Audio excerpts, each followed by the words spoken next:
Hey, folks, thanks for joining me on this episode of Embellish Podcast, a podcast focused on the product stories, product storytellers, interesting brand ambassadors, and any other tangent that I happen to come up with. Whether you're a bourbon fan, a geek, a casual observer, or someone just floating through this channel, you're sure to waste a few minutes listening to what I have to say, and I hope you find it interesting. If you got here by chance, please take a moment and hit the subscribe button. I can be found on any podcasting platform that exists. If you can't find me on the platform, send me an email at embellishpod@gmail.com and I'll get that taken care of. I also generally live stream recording of these episodes on YouTube on Wednesday nights around 9:30 p.m. Central Standard Time. And you can find all of my links on Instagram at embellishpod or Twitter with the exact same handle. I have a website at www.embellishpod.com that also is a place to pick up some of these links, episode details, and even some one-off tasting notes. Today is December the 22nd. We're rapidly approaching Christmas, and tonight we're going to be talking about American Single Malt. Before we get into that, we always do a little bit of pre-show chat. And today's pre-show chat, let's talk about it. Well, I can't talk about too much. I really want to get into this, but today I had an opportunity to see the new Spider-Man movie that came out. As a kid, Spider-Man was sort of one of my favorite comic books to read. Between that and Batman, those were sort of like my top two. And I know they're separate universes, so that creates a lot of problems for a lot of comic book geeks.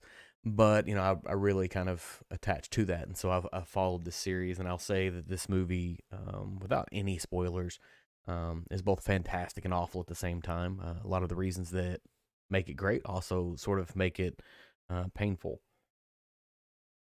It was a good watch. I went by myself. I have a wife and two daughters, and none of them are interested in the movies. So, you know, that's where I just end up sitting in a movie theater at a matinee with a bunch of families and sort of looking like a creep, but that's okay. For whatever reason, it doesn't look like it's transitioned to my video over yet.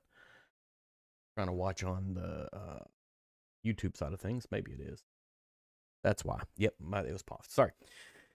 One of the things that the ending of this movie is too tidy, and if you get an opportunity to see it, you obviously will.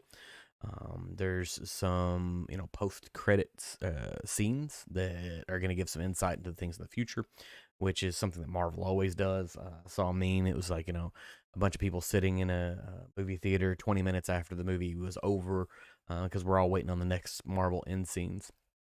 And I'll say this one thing. It won't necessarily give anything away. But after the fact, if you go watch this movie, it may connect with you. The crafters of this movie created a situation that let Spider-Man get a taste of what being Tony Stark would be like, and then let him choose to not have that anymore.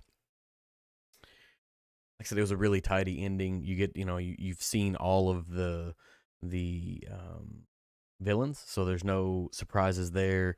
I'll leave the rest of it kind of out there. At some point in time, hopefully someone will reach out to me like, hey, let's talk about this movie, because I need to talk to people about it. I need to talk to old people.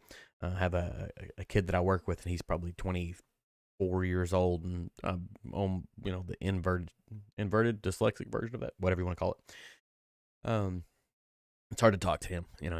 His concept of Spider-Man is largely framed on, Andrew Garfield and Tom Holland, and mine is framed on actual books.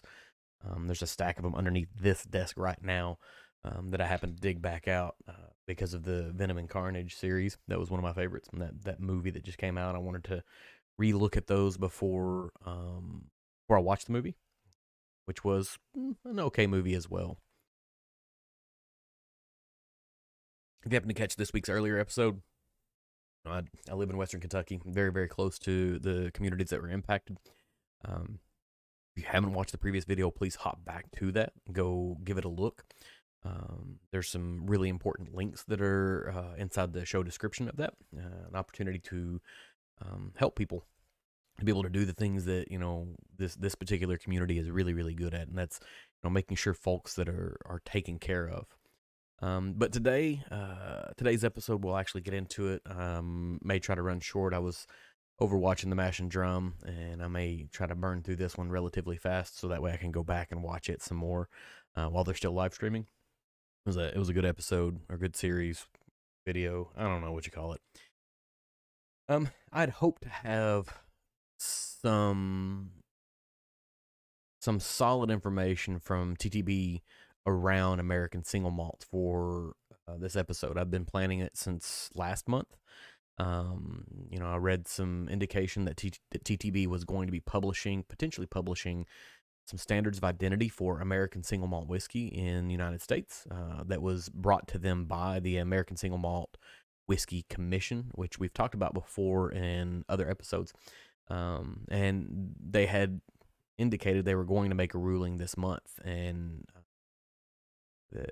they didn't. I found myself, going at least once a week to TTB's website, looking at their newsletters, their publication feeds, just trying to, hopefully get some indication that they're moving forward on it. And if it did happen and you know about it, and I missed it, flag me. Just let me know. But I think maybe starting with what they're proposing is a little bit too far-fetched. Most serious bourbon fans understand, or at least have a basic understanding of what standards of identity are. And standards of identity were brought forward to unify the offering, the particular offering, whether it be bourbon or rye or a number of other things, corn whiskey, kind of set a level playing field, but also prevent people from tossing things in there that shouldn't be in there, additive color, additive flavor, a number of different things, sort of protecting the reputation of the flavor of the thing that exists out there. And so you start with this basic definition within TTB of what whiskey is. And whiskey, by TTB's definition, is an alcoholic distillate that is made from a fermented mash of grain produced at less than 190 proof in such a manner that the distillate possesses the taste, aroma, and characteristics generally attributed to whiskey, stored in oak containers, except for corn whiskey. Corn whiskey doesn't need to be stored in oak containers, and bottled at no less than 80 proof, and also includes a mixture of such distillates for which no specific standards of identity are prescribed. And so there's a lot of information that's kind of tossed in there. So the first step is that it's got to be a fermented mash of some type of grain to be whiskey. So that's a pretty broad category. We've talked about alternative grains before. Has to be less than 190 proof, and so you're getting above 190 proof. You're getting very, very, very, very clear grain at that point, or grain alcohol, and maybe not getting a whole lot of body or flavor left behind, because you're getting as pure as you possibly can. And you get this line that's they want to the distillate possesses the taste, aroma, and characteristics attributed to whiskey. That's nebulous, and you can't really do anything about that. Stored in oak containers, that'll be a unique thing that we kind of toss forward. You don't see a ton of other types of wood casks out there to begin with. Has a lot to do with the structural integrity of oak, how it handles wet situations, how long it lasts, how permeable it is, a number of different things, but it needs to be in an oak container of some type. Notice it doesn't say anything about a barrel. It doesn't say anything about charring, none of that. So just whiskey in general does those things, and then it has to be bottled at not less than 80 proof. You start getting lower than 80 proof, you're starting getting into cordial territory or some other thing. And also, this last line is the part that throws me off on the standards of identity for whiskey. It also includes mixtures of such distillates for which no specific standards of identity are prescribed. So it could have mixed into it other things and still be considered just plain whiskey. And so, that's a pretty broad definition, leaves a lot of things open. But then whenever you dive deeper into TTB respects Scotch, Irish, and Canadian whiskeys. And so they adhere to whatever the standards are for those items. For Scotch, it has to be in Scotland. For Irish, it has to be in Ireland. For Canadian, it has to be in Canada. Almost said Canada. But then within rye and bourbon, the the rest of us know, 51% corn and charred containers and new oak, no reusing, all of those things. But then there's also a definition for, thanks for being here, Cliff. There's also this other part that talks about malt whiskey, and malt whiskey has its identified standard, sort of, that exists. So TTB adheres to malt whiskey being whiskey that's produced at not exceeding 80% alcohol by volume, so 160 proof, which is similar as the whiskey one before. Fermented of a mash not less than 51% malted barley, and stored at not more than 62.5% alcohol by volume. So that's that 125, that magic 125 proof that we talk about in bourbon exists here. And so for malt whiskey, you're 51%, exact same thing, but there's no standard of identity for American single malt. And so American Single Malt Commission has kind of taken it on themselves to push forward for a standard of identity in the United States of America. And that is to create their particular flavor profile, their particular product, brand, market segment, whatever you want to call it. They're pushing for a standard of identity that has made from 100% malted barley, distilled entirely at one distillery, mashed, distilled, and matured in the United States of America, matured in oak casks of a capacity not exceeding 700 liters, distilled at no more than 160 proof, which is 80% ABV, and bottled at 80 proof or more. And so you'll notice these mirror pretty closely to the standards of identity for the standards of identity that exist for Scotch. But we're doing that here in the United States for American single malt. And the interest is that there's a pretty big growth pattern within American single malt whiskeys. And when you have a growth pattern like that, you're going to have people that are going to want to exploit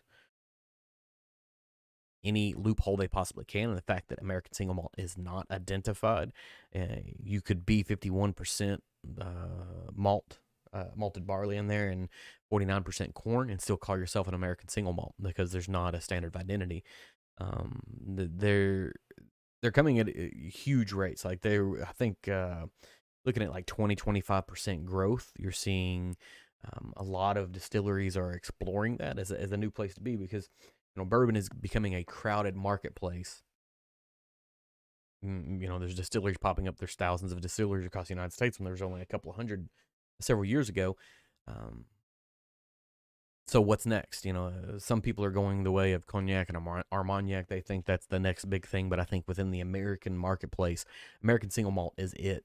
It gives us the ability to explore some of the things that Scotch and Irish whiskey have done over time, but do them in a way that is uniquely American. In Scotland, whiskey can be aged at 50 years.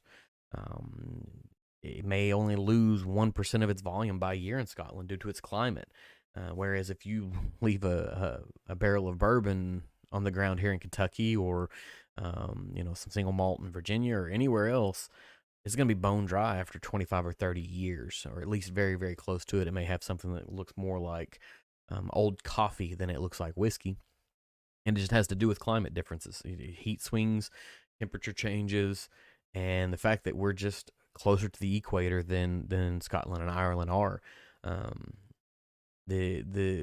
The flavors that you get, the colors that you get, the things that you get here in the United States in a single year rival that of what you might see in 10 years in Scotland or Ireland. And then they also are able to use ex-bourbon casks, things that might have spent a high degree of its vanillin exchange, its all of the things that are in a barrel that are going to change the color, change the flavor, do any of those things. Other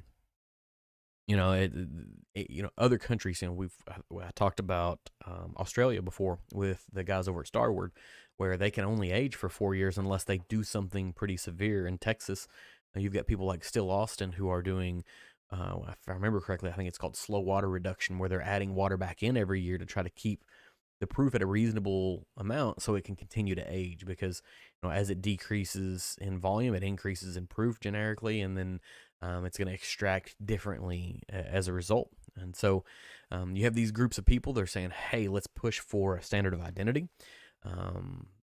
We're wanting to create a marketplace. We're wanting to create a thing, and we want everybody to be on a level playing field. There's nobody doing anything with any ill intent, or not necessarily even ill intent, but just in the interest of making a few dollars. People will make a lot of decisions just to make a few dollars. So we'll start tonight. Now, I've got a few brands that I want to talk about specifically, and I'm beginning with Virginia Distillery. And Virginia Distillery is they're gonna hit some of those same notes that we're really used to. And part of me wonders if they're just doing this because that's what fits the bourbon marketplace, where people are used to hearing about water, and so they get their water. It's spring water fed from the Blue Ridge Mountains. And we've talked about that. Like I said, going into the distillation pot, they probably do use spring-fed water. But if they're proofing down their cask or their bottle or whatever, they absolutely are not, because you need clean, pure water to go into those barrels. Because if you use brackish or terrible water, you're going to end up with terrible product. So they use a hand-hammered copper pot still from Scotland. So it's something that is crafted in Scotland. They're trying to get in the same place. And then they're aging to try to accentuate or draw out the best flavors they can from the climate in Virginia's Blue Ridge Mountains. And what I've found, what I've experienced, is around the Blue Ridge Mountains, they get a more moderate winter, but they also get more significant weather fluctuation throughout the year, where they'll have rising and falling temperatures pretty significantly because of the mountains that are in the area, because that's just sort of the way it is. So we'll start with the bottle that I have in hand sitting over there. It's what I'm drinking on. Next, what I started with is something different, but they have this courage and conviction line that they're doing. That's their American Single Malt Whiskey, and I had an opportunity to pick up a barrel that was a single barrel select that the Hood Sommelier from Instagram was involved with. He had put in his Patreon, which is a group that I'm a part of, that, hey, I've got some of these bottles. If you guys are interested, let me know, and we'll have arranged to have it couriered to you. And so these are called cuvee casks, which is going to be a French term. They're aged a minimum of 3 years. 100% malted barley whiskey is put in these cuvee casks, and what they're actually doing with these cuvee casks is they take the barrel, I believe it's ex-bourbon barrels, and they shave off the charring and then re-toast it and then put the stuff in there. And so what usually happens, if you go to a distillery, a lot of times they'll show you a cross-section of a stave. And you can see where in some casks, the whiskey doesn't make it all the way through the barrel stave. It only makes it a portion of the way. And the idea of charring is it gives more surface area for that exchange of whiskey to wood.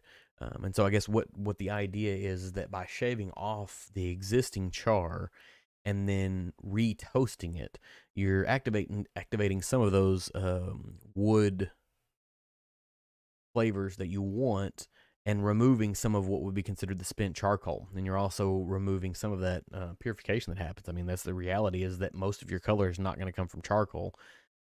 If you have a refrigerator with water in the door, if you have a Brita filter, those are charcoal activated, and your water doesn't come out brown. It comes out crystal clear, and that's the idea of it. And so you're getting your color, you're getting your flavor, you're getting all those things from the actual wood on the inside. So that's what they're after. This particular batch, I don't know if it was a part of the first batch or not, but they dedicated their first round of this particular series to Nancy Fraley. And we've talked about Nancy Fraley before. She's key in a lot of different things, specifically Joseph Magnus and what they're doing, and a handful of other companies as well. Another one. So if you're trying to figure out American Single Malt Whiskey, I guess maybe this is a list of places to start looking, at least for my own interests. We've talked about in the past Stranahan's. We've talked about a handful of other places. Town and Branch does some, which is traditionally a bourbon company. Trying to look over there and see what I've got. Not most everybody, a lot of people are moving into the American single malt category. But there's this company in New York City specifically, called Kings County Distillery, and I didn't know anything about them until I started looking into American single malt whiskey, maybe 9 months, a year ago. And I came across a company that is apparently and becoming widely known as a premier craft distillery, and it's one of the most acclaimed small distilleries in the United States. Period. They focus almost exclusively, they focus exclusively on whiskey, um, and they've made their name around bourbon, and then stepping out from that, peated bourbon, and stepping out from that, Empire Rye. And so with Empire Rye and with bourbon, you're looking at two somewhat guarded versions of a whiskey that they have to follow a standard of identity. So I guess maybe it only makes sense that they're also exploring into American single malt whiskey. They only distill for their own label. They don't sell their whiskey to any other sources. Um, I guess maybe the key here is they don't sell their whiskey to any other source that can then relabel that. And why does that distinction make? Why did I make that distinction? So, if you follow me on Instagram, you'll know that at this time last year, I was able to snag a membership to Marian Eve's blind program, where she's sending out blind samples 4 times throughout the year, 2 bottles at a time, and in those blind bottles are some unknown whiskey. She sent out Black Glencairns. She sends tasting notes. It's a really unique experience.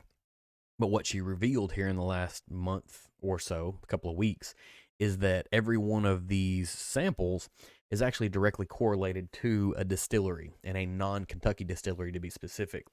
Kind of exploring what the rest of the United States has to offer when it comes to whiskey. And Kings County, if I remember correctly, was one of those. And so they're not selling their whiskeys for any other label, but they are allowing someone else to sell their whiskey with a sort of a different intent in almost a single barrel concept. Kings County blends their distilling practices from a variety of different cultures into creative whiskeys. And there's a lot of, they're using Scottish copper pot stills, open fermentation, local grains. A lot of these not marketing terms, a lot of these talking points can become marketing terms that are pretty standard across all distilleries in the United States. But these craft distilleries, they can't afford to be caught not doing these things. A major distillery, people are going to probably be a little skeptical about anything they claim to begin with. But as soon as you find a small distillery doing something that you don't necessarily think is correct, it's a pretty critical moment for that particular company's business. Something that comes to mind pretty heavily is Jay Mattingly. Maybe a year and a half ago, some pictures popped up on social media that Jay Mattingly was using these, I think they're 35 or 40 gallon plastic trash bins to move stuff around. Specifically, they were moving whiskey around, if I remember correctly. And people were all up in arms like, oh my gosh, I can't believe they're using these trash cans. And the reality is if you've ever worked in food services, there's a lot of containers like that that are absolutely sanitized that can be used to transport just about anything. A lot of companies are not catching any grief over using IBC totes. And IBC totes are those big cube-shaped plastic containers that you often see sitting around farms. There's chemicals inside of them that farmers are using to spray their fields down with, and you can also buy them for potable water, and you can also buy them to transport volatile chemicals, which is exactly what whiskey is.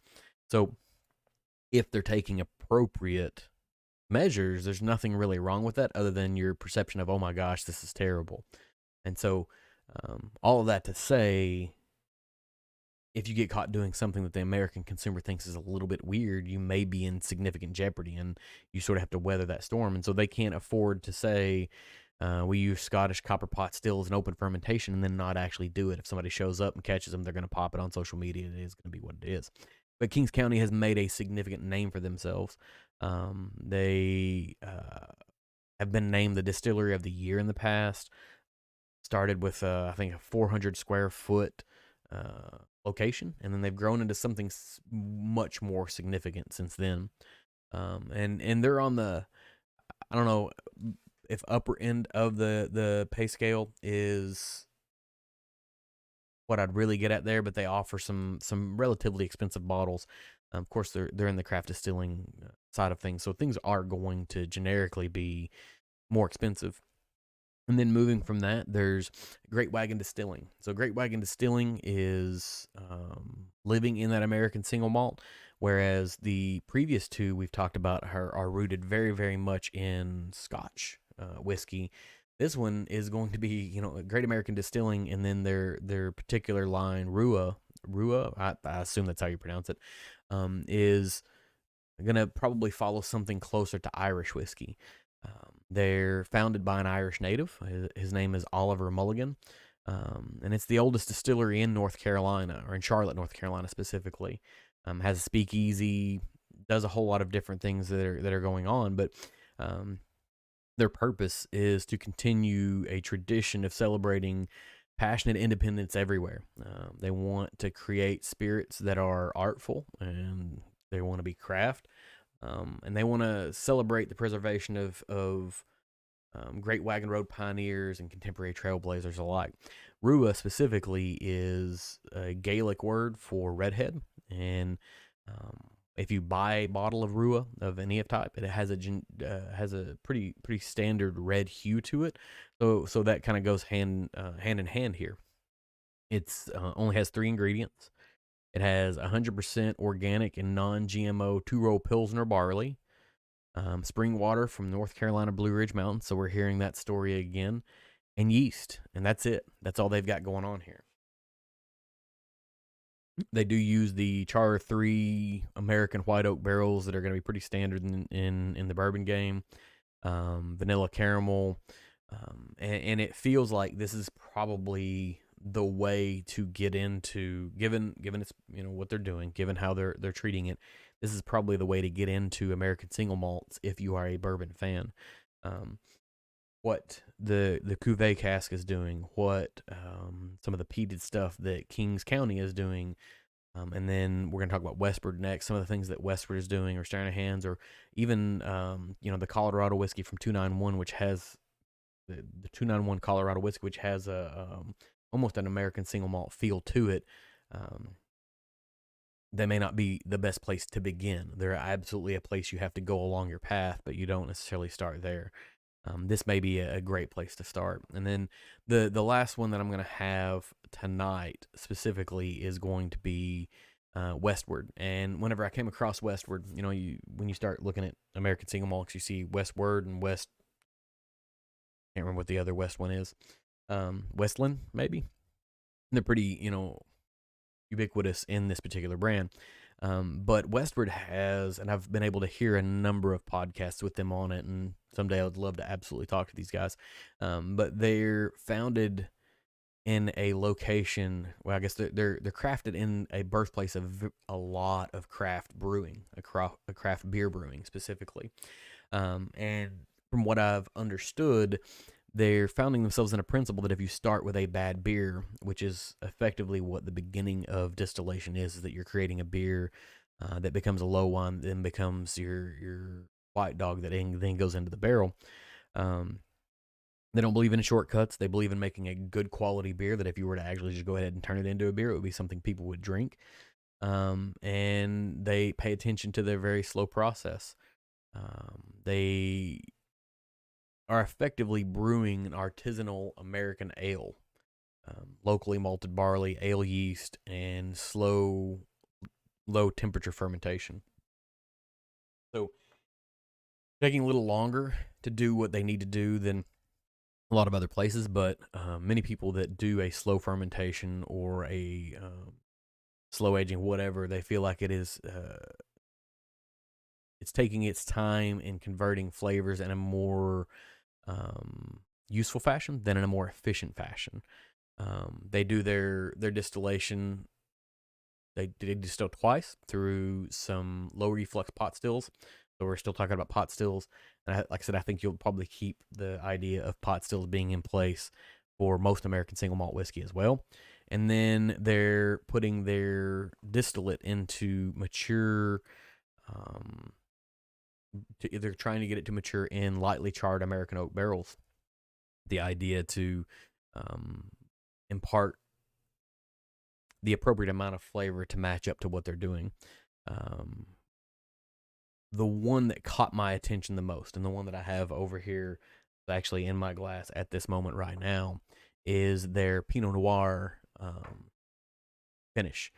And so what they're doing is they're trying to create a tribute to Oregon's legendary Willamette Valley, and trying to use Pinot Noir casks to finish this whiskey to add in some unique flavor. This one, the reason it catches my eye is it's straight snobbery. Realistically, it's straight snobbery. The first time that I started looking at alcohol and to some degree food as slightly something more than a mood enhancer or an essential was after watching a movie called Sideways. And if you were around in the mid-2000s, you know exactly what this movie is. It swept over our generation of people who were becoming increasingly food and beverage obsessed, and created a bunch of snobs out of people. Paul Giamatti plays this guy that is just a absolute wine snob, and he hits this line about Pinot Noir specifically, and he says it's thin-skinned, temperamental, and in need of constant care and attention. And he was describing Pinot Noir grapes. But it was the first time for me as an American consumer to consider something other than Cabernet Sauvignon or Chardonnay or just your generic table offerings. And he was talking about it with a degree of care and interest that didn't exist, at least for, from my understanding in 2005. There wasn't a ton of people that cared about food or beverage to that degree. The craft beer scene was taking off and bourbon was beginning to take off, but it was still a significant minority that was playing a role in that. I think this, if the movie came out in, I think 2005, then it was probably filmed in 2003 or 4, and so it's well ahead of its time. But it got me into a point where it's like, okay, well, I hear this guy talking about this, I need to go try it. That's I'm that person. Like, oh, if somebody's talking about something that's really interesting, I want to go give it a shot. Anytime I'm in the liquor store, they say, oh, what are you after? And they'll roll off a list of, 4 or 5 different things. Oh, we got some Blanton, we got some Weller. I'm like, well, I have a bottle of each one of those, and I don't buy in duplicates because I'm trying to find out if there's a whiskey I don't like, and so I need to try them all to get there. Whenever I hear somebody talking about something that's interesting, I'm absolutely going to want to, give that a shot and see what happens with it. And that's exactly what happened. And I ended up really liking Pinot Noir as a wine specifically. It kind of became my go-to for a while. Which was weird because I generically like super dry. Give me a Chianti, something that's gonna make me feel like I ate some country ham and it sucked all the moisture out of my mouth. I'm gonna be bitter and hateful. But that's sort of what it did. Is it gave me another thing to kind of explore and look into. And then as whiskey starts to boom, as food culture starts to boom, it just kind of it grows with that. And so I think, I'll kind of go back to this and then we'll probably start wrapping up at this point. I think that American Single Malt is going to be the next big step in the spirits culture in the United States. More craft distilleries are picking it up.